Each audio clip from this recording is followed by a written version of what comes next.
that whole communism thing, it's just like a Cuba, China, New York, LA phenomenon. It would never happen in the heartland. It would never happen in the middle of the country, of course, right? We're America. Wrong.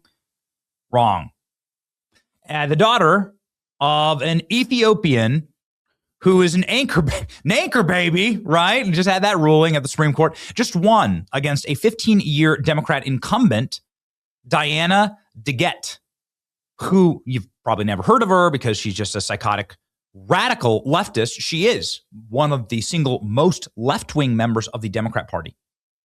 Just like in New York, where Dan Goldman lost.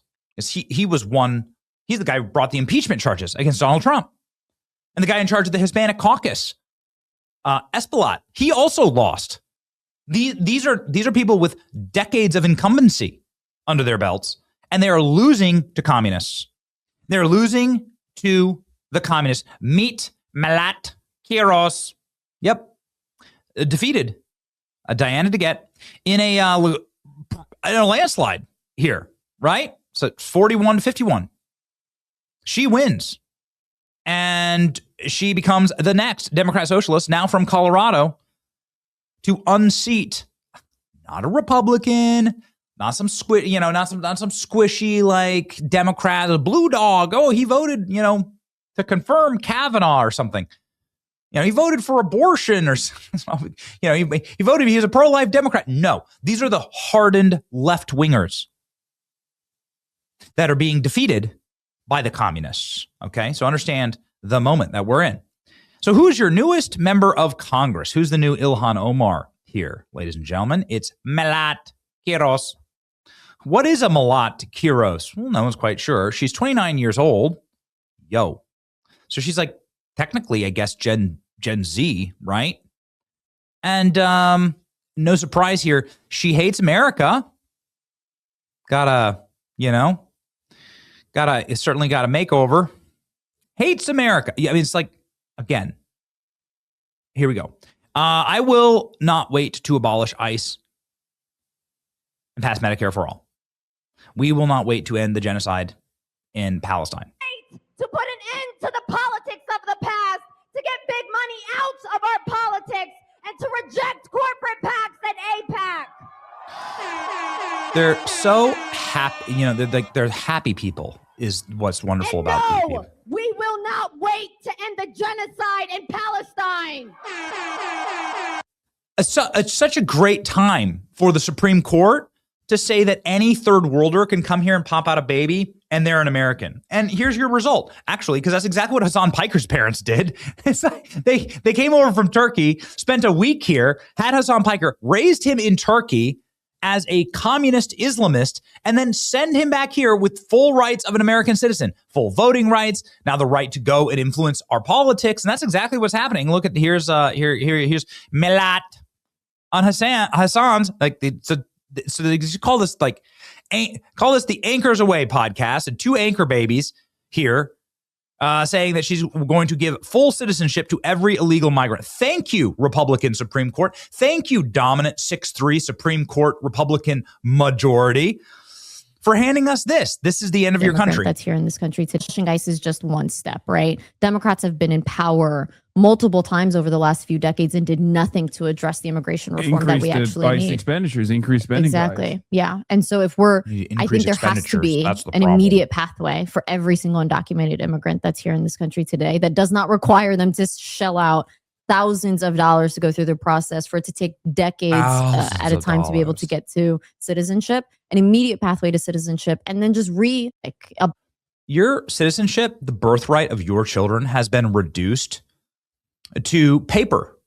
It's been reduced to nothing. The sacrifices of your grandparents, the sacrifices of anyone who ever helped build this country, the efforts of Christendom and the efforts of actually settling this great land, all of the sacrifice and broken bones and broken lives and the torturous actions that must be taken in order to create a civilization by strong men, reduced to a woman who just got here saying that it's too expensive.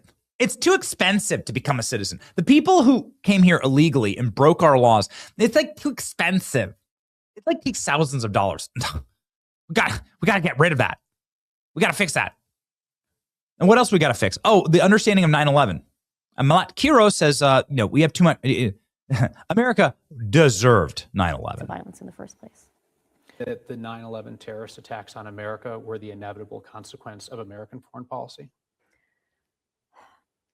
Inevitable in the sense that Go to my media training. Destabilized a lot of the Middle East, that forced people to believe that another act of violence was the only response. And again, just like I said before, our responsibility is to getting rid of those conditions that lead to violence in the first place. America deserved 9/11. Just say it. Just say it. America deserved 9/11, and the unlimited third world migration to our country and to Europe is punishment. This is punishment. Just say you're here for the attacks, both the 9/11 attacks, the biological human attacks of mass waves of third world criminal aliens into our welfare systems across our border, knowing exactly what that's going. I mean, we've all studied Cloward Piven. We know exactly what the play here is. If you can get as many parasites, you can get as much parasitic dependency. As soon as you get a welfare state, all you need to do is pack that welfare state with so many parasitic dependents that you can't sustain the state. And then it collapses in on itself. It becomes insolvent. And the state and the government can just take over and do price controls for everything, single payer everything. That's what happens. So that's the play. The playbook was written in the 1960s, the early 1960s. The playbook's 70 years old. Cloward Piven wrote it, a bunch of dirty communists, and now AOC is straight up saying, I'm going to run for president. Here we go. J.D. Vance said that in an interview that you are the leading Democrat for president. What's your response to that? J.D. Vance just said in an interview that he thinks you are going to be the leading Democratic candidate for president in 2028. What's your response to that? I mean, I hope he is. That's what I'll say. But he's a Republican nominee? Yeah. The Supreme Court ruled that trans. So, I mean, at least we got this going for us. At least they're dumb, right? Like, at least they're dumb. AOC, like, at least they're stupid. So she says she hopes that J.D. Vance is the Democrat nominee for president. Cool. What?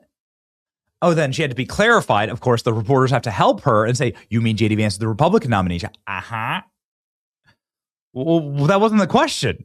Are you going to be running for the day? Of course she's going to be running. Communists keep winning, man. That's what they're going to do. With Dave Weigel with an important take here, which is true, that the new left media is now robust. It's not 2018 anymore. You don't have to go to corporate media. Corporate media is dying on both sides. The insurgency candidates, popular forums for their messaging, they don't have to go on cable for 5 minutes. The establishment can't protect this. This is why Hakeem Jeffries and Chuck Schumer have net negative approval ratings in the Democrat Party. In the Democrat Party. CNN here saying the Democrat Party hates being American. Which is way different than the 93. You do the quick math with me here. What is that? That's a 66-point difference here in terms of extremely or very. But look at this. The little or no proud to be an American actually among Democrats eclipses is greater than the extremely or very proud number. So we are just living in such a different universe if you're a Republican versus a Democrat. This is why we have to win.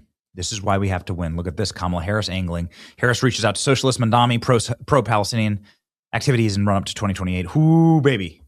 This is why we have to win. This is the ball game right here. They hate America.